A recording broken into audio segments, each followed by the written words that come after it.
Hi hello అండి, ఎలా ఉన్నారు?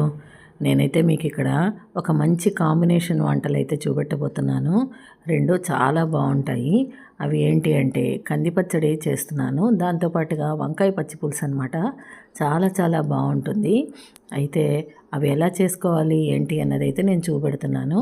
మీరు కూడా అలానే చూసుకుని చేసేసుకోండి. ఓకేనా? నేను ఎలా చేశాను అన్నదైతే ఈ వీడియోలో షేర్ చేస్తున్నాను. ముందుగా అయితే ఒక చిన్న గ్లాసుడు టీ గ్లాసుడు కందిపప్పునైతే మూకుట్లో వేసి బాగా ఎర్రగా దోరగా వేయించుకోవాలి. అలాగే నేను ఒక అరకిలో వంకాయలండి, ఇవి పెద్ద వంకాయలు లేతగా ఉన్నాయి. వీటిల్లో అయితే కాల్చుకున్నాను. నూనె రాసి పొయ్యి మీద పెట్టుకుంటే డైరెక్ట్గా కాలిపోతాయి. లేతవి కాబట్టి తొందరగా కాలాయి, లోపల కూడా బాగా మగ్గిపోయాయి అన్నమాట. వాటిల్లో అయితే కాల్చి పక్కకు పెట్టుకున్నాను. అయితే ఫ్రెండ్స్, ముందుగా అందరికీ ఒక విన్నపం అనమాట. నా ఛానల్ని ఇప్పటిదాకా ఎవరైనా సబ్స్క్రైబ్ చేసుకోకపోతే ప్లీజ్ సబ్స్క్రైబ్ చేసుకోండి. అలానే తప్పకుండా నా వీడియోస్ని లైక్ చేయండి. అలానే మీకు అమూల్యమైన కామెంట్స్ అయితే తెలియచేయండి. అయితే ఇప్పుడు ప్రాసెస్లోకి వచ్చేద్దాము. అయితే పచ్చడిలోకి నేనైతే మిరపకాయలు, ఆవాలు, మెంతులు, జీలకర్ర అయితే వేపుకొని తిప్పేసుకుంటున్నాను అనమాట. ముందుగా అయితే కందిపప్పునైతే బాగా మెత్తగా పౌడర్లాగా చేసేసుకుని పెట్టుకున్నాను. చింతపండు నానబెట్టుకున్నా కదా, ఆ చింతపండు రెండిటికి కలిపి నానబెట్టానండి, పచ్చడికి పులుసుకి కూడా. ఆ చింతపండుని ముందుగా కాస్త గుజ్జు తీసేసి పులుసు కోసం అయితే, పచ్చి పులుసు కోసం అయితే ఒక గిన్నెలోకి వేసేసుకున్నాను. మిగతా పిప్పిని పచ్చడిలోకి వేసేసుకున్నాను. ఎందుకంటే పచ్చడి కొద్దిగా పులుపు అయితే సరిపోతుంది కదా, ఇందులోకి వేసేసుకుని ఆ పక్కకు పెట్టుకున్నాను అనమాట. అయితే ఈ గుజ్జు తీసి పెట్టుకున్న రసంలోకి ఉప్పు, కారం, దాంట్లోకి సరిపడా నీళ్లు, మనకి ఎంత వాటర్గా కావాలి అన్నది దాన్ని బట్టి వేసుకున్నాను.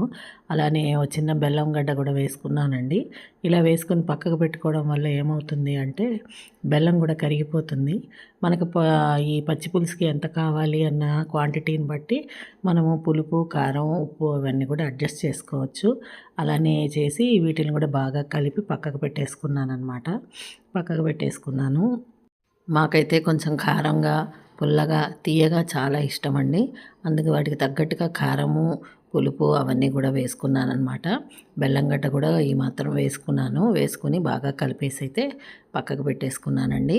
మీరు కూడా మీ రుచికి తగ్గట్టుగా అడ్జస్ట్ చేసుకుంటూ అయితే పక్కకు పెట్టుకోండి. రెండు ఇలా సైమల్టేనియస్గా చేసుకోవడం వల్ల మీకు సరిపోతుందన్నమాట. నేనైతే ఈ పచ్చడిలోకి కాసిన వెల్లుల్లి రెబ్బలు, అవి వేయించుకున్న పోపు దినుసులు, కాస్త నీళ్లు పోసి అయితే మెత్తగా పేస్ట్ చేసేసుకున్నాను.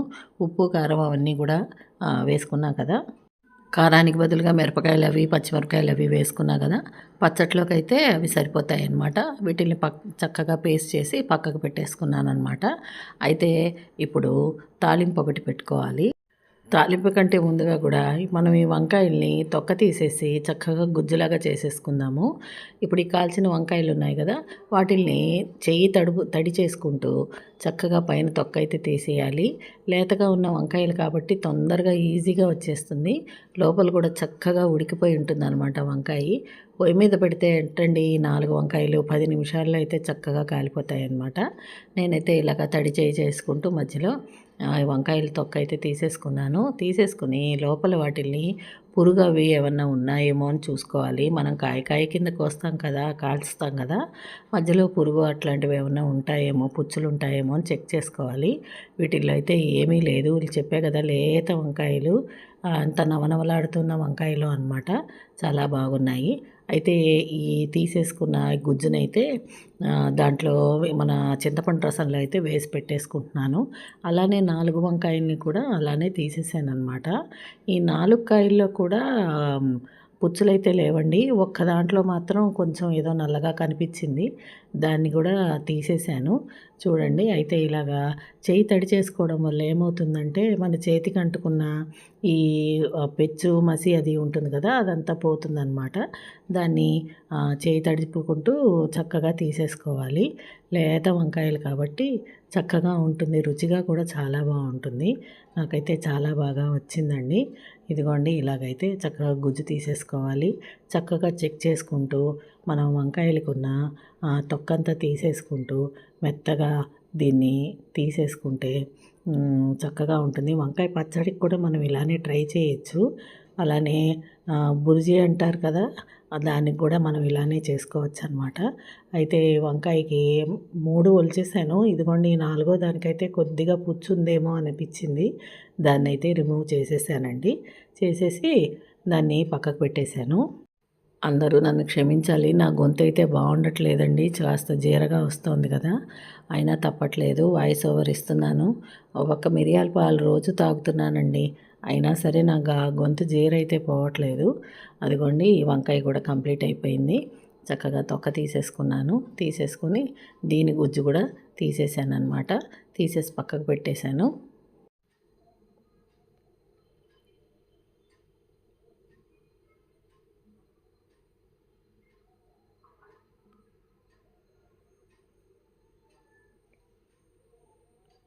ఇదిగో చూసారా, కొద్దిగా పురుగుందేమో అనిపించింది. కొంచెం గట్టిగా ఉంది అనిపించింది. దాన్నైతే ఇలా రిమూవ్ చేసేసాను. ఇలా బాగా చూసుకోవాలండి మనం. ఎందుకంటే మనం కాయ కింద కాలుస్తాం కాబట్టి మధ్యలో పుచ్చులు ఏమున్నాయి లోపల అన్నది మనకు తెలియదు. కాల్చిన తర్వాత అయితే చూసుకోవాలి. చూసుకొని మనం దాన్ని గుజ్జు కింద తీసి పక్కకు పెట్టుకోవాలి. వాటిల్లో అయితే ఇలాగా తీసి పక్కకు పెట్టేసుకున్నాను. పెట్టేసుకుని ఈ చింతపండు పులుసు అది అని ఏర్పాటు చేసుకున్నాం కదా మనం, దాంట్లో అయితే వేసి చక్కగా చేత్తో అయితే పిసికేయాలండి. దాంట్లో ఈలోపు ఏంటంటే బెల్లం కూడా కరిగిపోయి ఉంటుంది మనకి. బెల్లం కరిగిపోయి ఉప్పు కారం ఈ పులుపు ఈ చింతపండు ఇవన్నీ కూడా అందులోకి అయితే చక్కగా కలిసిపోయి ఉంటాయి. అలా చక్కగా మెత్తగా అయితే పిసికేసుకోవాలి. పిసుక్కుంటే మనకి వంకాయ పచ్చి పులుసు తయారైపోయినట్టే అనమాట. అయితే ఇప్పుడు దీంట్లోకి బాగా కలిపేసుకున్న తర్వాత ఇంకా పోపు పెట్టుకోవడమేనండి. ఒకసారి రుచి చూసుకుంటే ఉప్పు పులుపు మనకు కావాల్సిన తీపి ఇవన్నీ సరిపోయాయో లేదో తెలుస్తుంది. అయితే నేను ఇక్కడ పెచ్చులన్నీ తీశాను కదా, వీటిని అయితే నేను పడేయనండి. ఈ కారిన పెచ్చులు ఇవన్నీ కూడా తీసుకెళ్ళి వెనకాల కుండీల్లో వేసేసాను. ఎందుకంటే కాస్త ఎరువు కింద అయితే ఉపయోగపడుతుంది కదా, అందుకని అయితే తీసి వేసేసాను. అయితే ఇప్పుడు నేను ఈ పచ్చి పులుసుకు కావాల్సినవన్నీ ఏర్పాటు చేసుకున్నాను. ఉల్లిపాయలు సన్నగా తరుక్కున్నాను. అలానే పచ్చిమిరపకాయ కొత్తిమీర కరివేపాకు కూడా సన్నగా తరిగి పెట్టుకున్నానండి. పచ్చడికి కూడా ఇందులోవే తీసి వాడతాను. అయితే బాండీ పెట్టేసుకుని దాంట్లో పచ్చడికి ముందుగా తిరువాత అయితే వేసేస్తున్నాను. అయితే నూనెలో అయితే పచ్చడికి మినపప్పు కాస్త ఆవాలు జీలకర్ర అలానే కాస్త పచ్చిమిరపకాయలు కరివేపాకు కొత్తిమీర ఇవి బాగా వేయించి పచ్చడిలో అయితే ఇంగు కూడా వేసాను. పోపు పెట్టేశాను అనమాట. పోపు పెట్టేసిన తర్వాత పచ్చడిని తర్వాత పైన పోపు ఆ నూనె అంతా పీల్చుకునేలాగా పక్కకు అయితే పెట్టేసుకున్నాను. తర్వాత దాన్ని కలుపుతాను అనమాట. వేడి మీద అయితే కలపను. పక్కకు పచ్చడిలో వేసేసి పక్కకు పెట్టేశాను అనమాట. పచ్చడి తిరగమాత అయిపోయిన తర్వాత పులుసుకి అయితే తిరగమాత పెడుతున్నాను. పచ్చి పులుసుకి ముఖ్యంగా పచ్చి పులుసుకి టేస్ట్ ఎక్కడి నుంచి వస్తుందంటే ఈ ఉల్లిపాయలు ఇవన్నీ వేగడంతో వస్తుంది.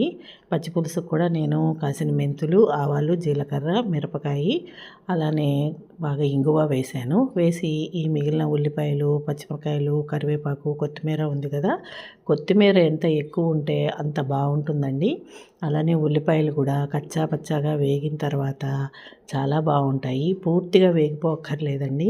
కాస్త రంగు మారేదాకా ఉంటే చాలు. ఉల్లిపాయ పచ్చి పులుసుకి ఎంత మంచి టేస్ట్ వస్తుందంటే అంత బాగా వస్తుంది. కొద్దిగా చిటికెడు ఉప్పు ఇందులో వేసుకున్నారంటే తొందరగా ఉల్లిపాయలు అయితే మగ్గిపోతాయి అన్నమాట. చూసారా, ఇలా కలర్ మారేదాకా ఉంటే చాలండి. మగ్గిపోయాయి. మగ్గిపోయింది ఈ మిశ్రమాన్ని ఏం చేస్తానంటే తీసుకెళ్ళి ఈ పులుసు అదంతా పక్కకి కలిపి పెట్టుకున్నాం కదా, దాంట్లో అయితే ట్రాన్స్ఫర్ చేసేయాలన్నమాట. చేసేసి చక్కగా కలిపేసుకుని చివరిగా ఒకసారి రుచి చూసుకున్నారు అని అంటే మీకు వంకాయ పచ్చి పులుసు అయితే రెడీ అయిపోతుందండి. ఇదండి ఎలా ఉంది, మీరు కూడా ఒక్కసారి ట్రై చేయండి. మీరు కాక నచ్చినట్టయితే ఒక లైక్ అయితే చేయండి. తప్పకుండా నా ఛానల్ని సబ్స్క్రైబ్ చేసుకోండి. ఇంకొకసారి అడుగుతున్నాను, సబ్స్క్రైబ్ చేసుకోండి. అలానే మీరు మరిన్ని వంటలతో మీ ముందుకు వస్తానండి. మీరు కూడా తప్పకుండా ఈ రెసిపీస్ని అయితే ట్రై చేయండి. చాలా చాలా బాగుంటాయి. వెల్లుల్లిపాయ వేయడం వల్ల పచ్చడికి మంచి రుచి వస్తుంది. అలానే ఈ ఉల్లిపాయల వల్ల పచ్చి పులుసుకి అయితే చాలా బాగా వస్తుంది. నేనైతే ఇలా చిక్కగా చేసుకుంటానండి. ఉంటానండి. Bye. Thanks for watching. Bye.